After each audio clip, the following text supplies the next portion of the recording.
최근 몇 년 동안 김산업이 급성장하면서 우리나라 대표 효자 산업이 됐죠. 수출액 1조 4천억 원, 세계 시장 점유율은 무려 70%를 넘긴다고 하는데요. 하지만 화려한 성과 뒤엔 여러 우려 지점도 있다고 합니다. 이 내용을 취재한 생활산업부 이한기 기자와 자세한 이야기 나눠보겠습니다. 안녕하십니까?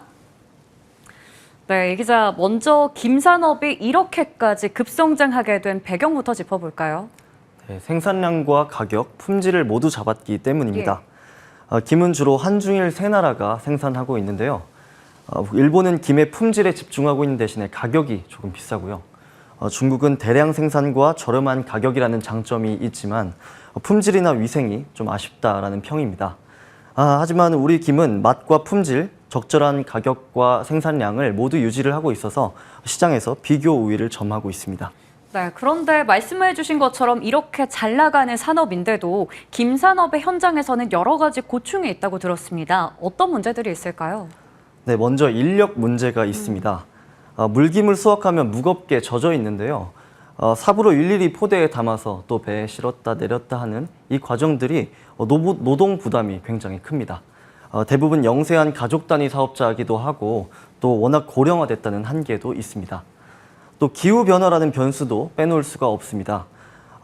해수온이 올라가면서 생산량이 불안정해지고 있고 또 병의 발생 위험도 커지고 있습니다.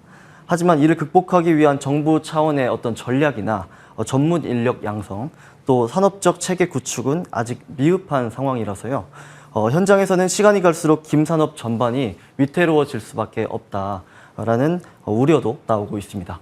네. 올해 초에는 물김을 대량으로 폐기하는 사태도 있었다고 하던데요. 이런 일은 왜 벌어진 겁니까? 네, 수급 조절에 실패했기 때문입니다. 수출 규모가 커지고 또 김 가격도 올라가면서 불법 양식이 걷잡을 수 없이 늘었거든요. 이게 공급 과잉으로 이어지고 있는 겁니다. 그러다 보니까 올 초에는 보관할 창고가 없어서 제때 팔지 못한 물김이 대량으로 폐기되는 사건도 있었습니다. 전라남도의 경우에는 올해 물김 폐기량이 5,700톤을 넘겼는데요.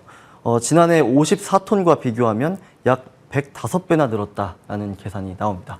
네. 현장에서는 그러면 어떠한 대책을 요구하고 있나요? 네, 무엇보다 김 산업을 총괄하는 컨트롤 타워가 필요하다. 컨트롤 타워를 마련해달라는 목소리가 큽니다. 물론 지난 2023년에 해양수산부가 제1차 김산업진흥 기본계획을 세우고 또 관리하고 있지만요. 실제로 산업 최전선에서 어가와 소통을 해가면서 이런 계획을 관리하고 실행할 주체는 없다라는 불평들도 나오고 있습니다. 지금은 민영화됐지만 과거 정부가 담배 인삼 공사를 통해서 인삼을 체계적으로 관리를 했죠.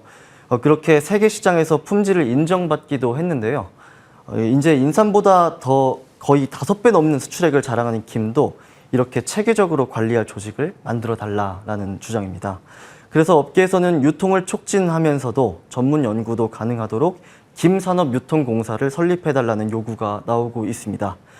불법 양식 단속부터 수급 조절 시스템 확립, 또 전문 인력 양성, 연구개발 투자, 영세 어가와 관련 기업 지원 강화 등 다방면에서 김산업에 특화한 감독과 지원이 필요하다라는 겁니다. 또 그래야 효자 산업이다, 또 바다의 반도체다 하는 표현이 일시적인 성과에 그치지 않고 깊이 뿌리내릴 수 있을 거라는 게 업계의 공통된 의견입니다. 네, 김산업이 세계 시장을 선도하고 있다곤 하지만 말씀을 들어보니까 내부적으로는 풀어야 할 과제가 뚜렷해 보입니다. 오늘 생활산업부 이한기 기자와 함께했네요. 잘 들었습니다.